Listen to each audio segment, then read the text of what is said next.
E falaram-lhe, dizendo: Dize-nos com que autoridade faz estas coisas?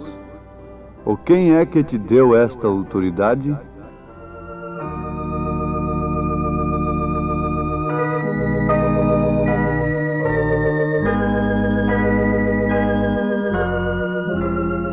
E aconteceu, num daqueles dias, que estando ele ensinando, Jesus, ensinando o povo no templo e anunciando o Evangelho, sobrevieram os principais dos sacerdotes e os escribas com os anciãos, e falaram-lhe, dizendo: Dize-nos com que autoridade fazes estas coisas? Ou quem é que te deu esta autoridade? E respondendo ele, disse-lhes: Também eu vos farei uma pergunta. Dizei-me, pois, o batismo de João era do céu ou dos homens? E eles arrazoavam entre si, dizendo: Se dissermos do céu, ele nos dirá: Então por que o não crestes? E se dissermos dos homens, todo o povo nos apedrejará, pois tem por certo que João era profeta. E responderam que não sabiam de onde era. E Jesus lhes disse: Tampouco vos direi com que autoridade faço isto.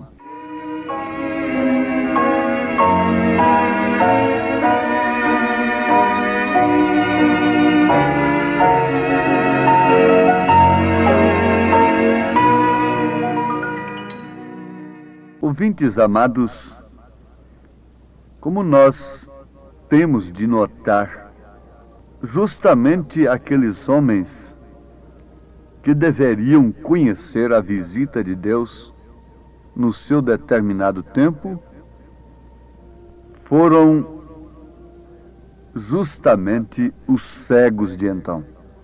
Jesus falou isto quando curou aquele cego de nascença. O chamou de cego, cegos espiritualmente falando, para não verem as obras, a visitação de Deus no seu determinado dia.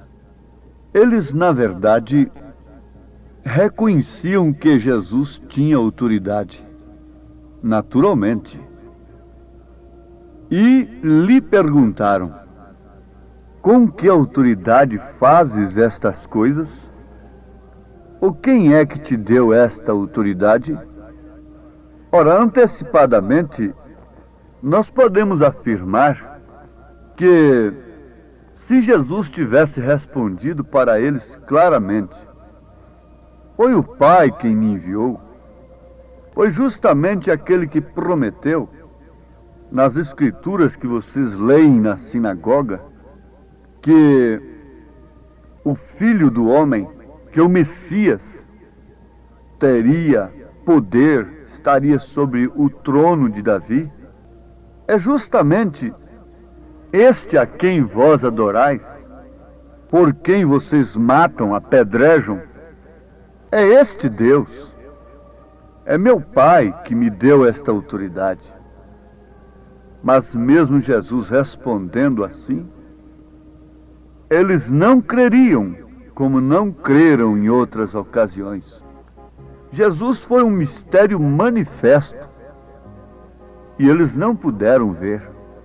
Jesus foi um mistério manifesto, manifestado, autenticado, vindicado pelas próprias escrituras que estavam nas mãos dos sacerdotes. Mas eles não puderam ver o mistério manifestado.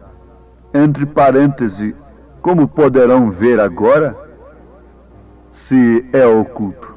Se ali a palavra estava encarnada, eles não puderam ver? E agora, a palavra manifestada em espírito, em corpos humanos, em pessoas nascidas de uma maneira tão humilde e que não passaram pelos seus canais, como podem ver eles o mistério oculto aos sábios entendidos e revelados aos pequeninos? Mas a sabedoria de Jesus excedeu não a sabedoria, mas a astúcia religiosa dos sacerdotes. Eles armaram sua própria armadilha. Eles cavaram sua própria cova. Eles fizeram para si as suas próprias forcas. Sempre foi assim e sempre assim será. Todos aqueles que estribam em sua sinceridade e em suas tradições acabam enterrando-se a si mesmos. Jesus respondeu com uma pergunta, dizendo-lhes: também eu vos farei uma pergunta. Dizei-me, pois, o batismo de João era do céu ou dos homens?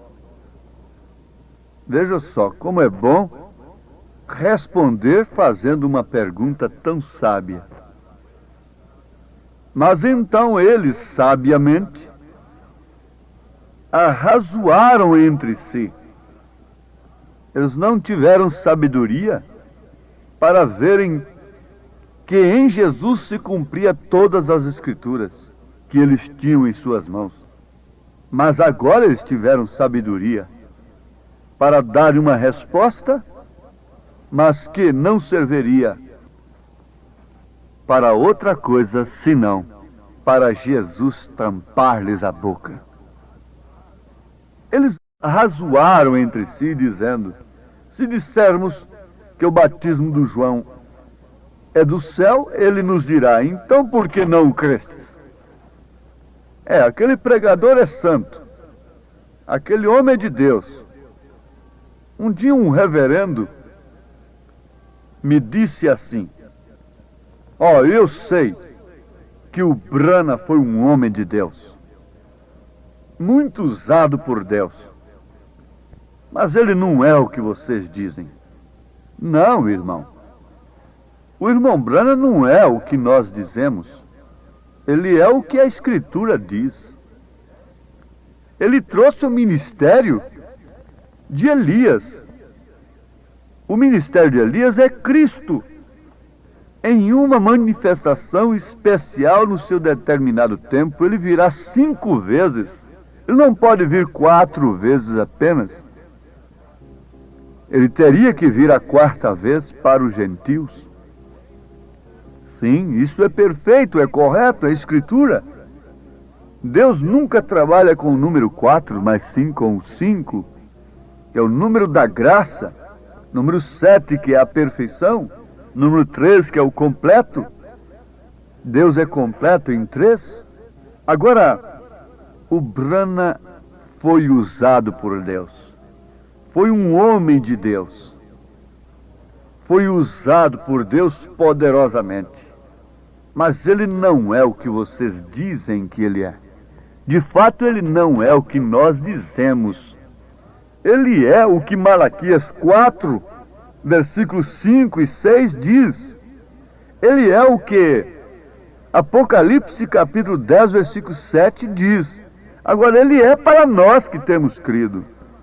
Jesus era o Filho de Deus para Maria Madalena, para a prostituta, para a meretriz samaritana. Ele era o profeta, o Cristo. Ele era o Filho de Deus para Pedro, o pescador analfabeto. Mas para sacerdote, Jesus era um Beelzebu. Então, irmão Brana, para sacerdote, é um falso profeta. Mas para nós, ele é o profeta de Deus. Ele é a boca de Deus. Da sua mensagem não sai nenhuma virtude para os incrédulos, para os cegos. Mas para nós que temos crido, é a satisfação da nossa alma.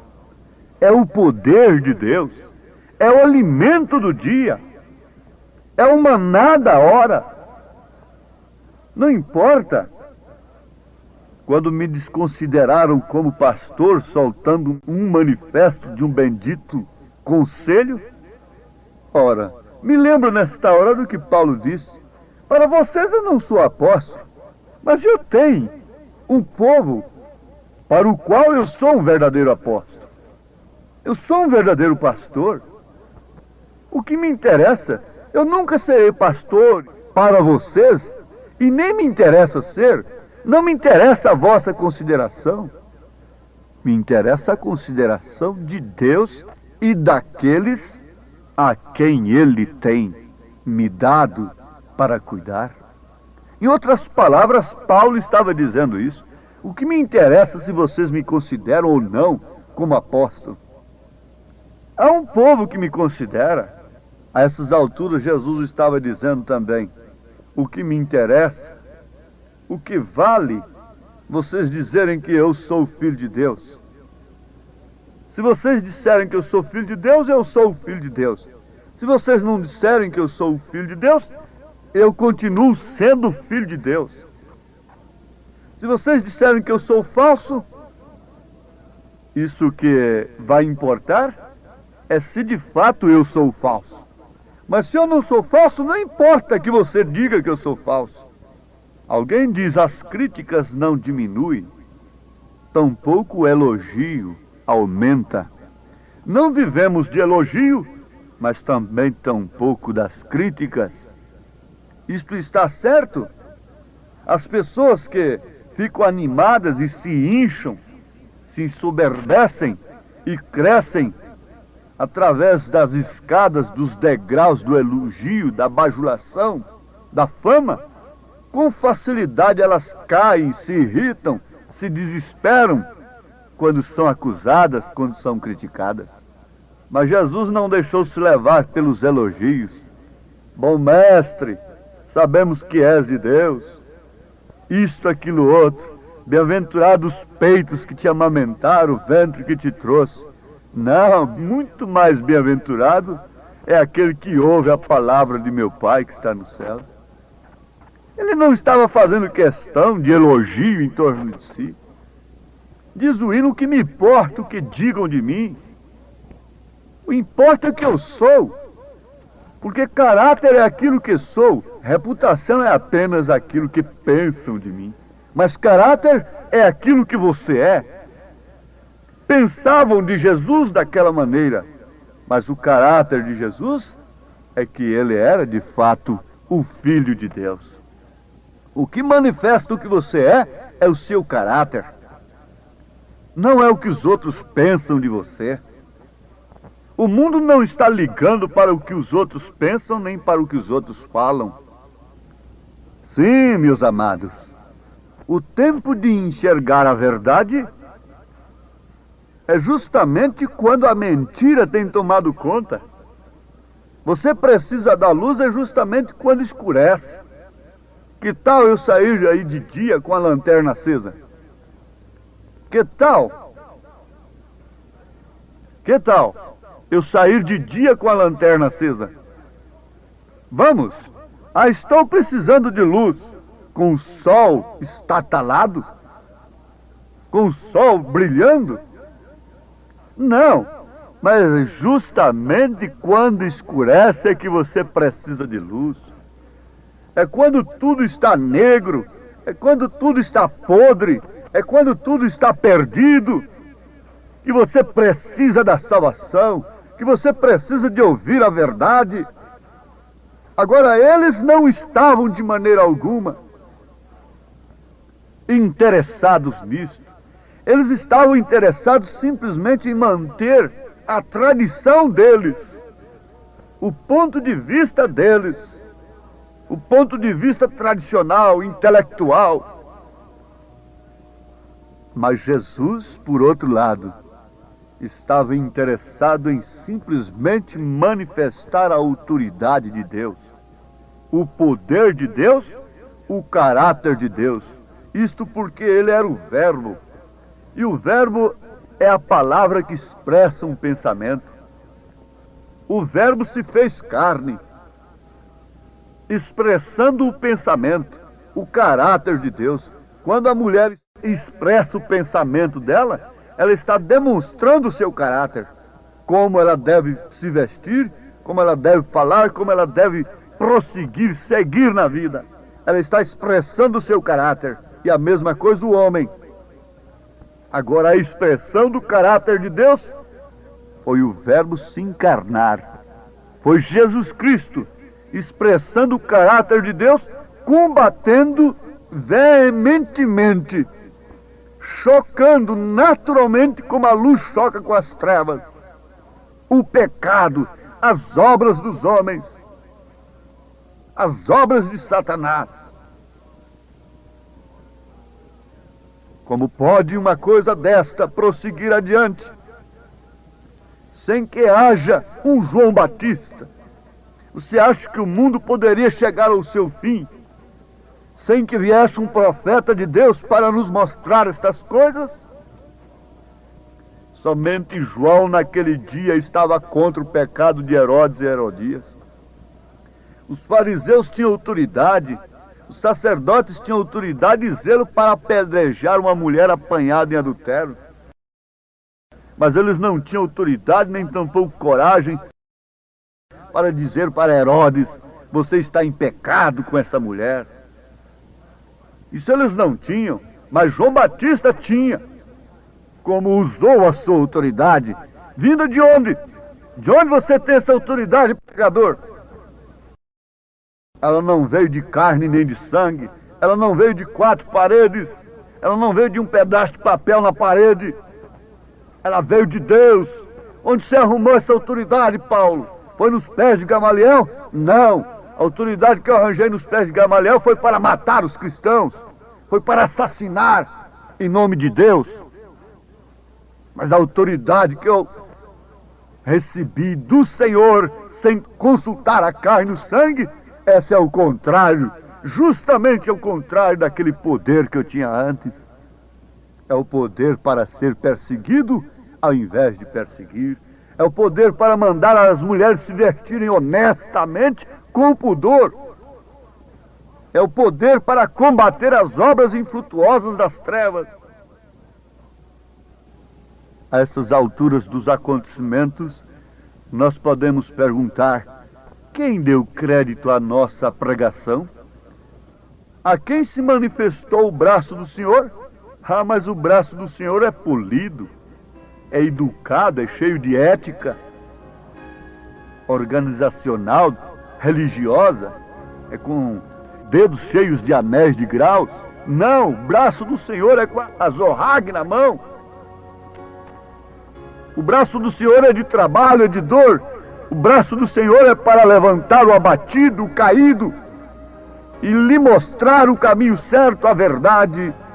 Oh Deus, continua falando a cada coração, sob a autoridade do Teu Espírito, para corrigir, exortar, redarguir, através de toda a palavra inspirada, em nome de Jesus Cristo. Amém, Senhor. Amém.